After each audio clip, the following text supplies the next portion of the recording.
هذا ما محو نقولنا action pointiga numberka lixaad ee hankaaga hano ama dreamkaaga raadso wuxuu noqonayaa kan ugu horeeya see you people dadka aad rabto inay teamka kula noqdaan arag ha arkin only wajiyadooda arag qulubtooda arag baahidooda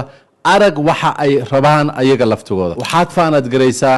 their goodness and insight qof kasta ee adduunka waxa ku jira wanaag iyo fiicnaan ku jirta sida looga soo saaro ama ay u baahan tahay inuu soo dhacdo waa waxaad u baahan tahay inaad ogaato oo aad samayso and then waxaad u baahan tahay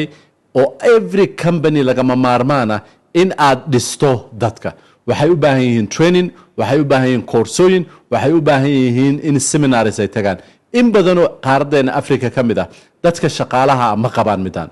ma qabo qofka company-ga iska leh inuu sameeyo at least sanadkii wax lagu bixiyo loogu talagalay dhisidda dadka haddaba haddaad bildina dhisayso waxa ka qiimo badan inaad dadka dhisto haddaba haddaad raadinayso diamond dhulka ku jira in dadka qalbigooda iyo maartay maskaxdooda aad wanaag ka raadiso haddaba haddaad arkayso wax inaad qofka aragto attentionkiisa ama intentionkiisa fiican ee uu wax ku qaban karo ama nolosha uu wax ugu kordhin karo saddexdaas steps waxay kuu sahlaysaa inaad ogaato dadka kula shaqeynaya iyo sidaad u yoolbaari lahayd ama aad u ogaan lahayd insha Allah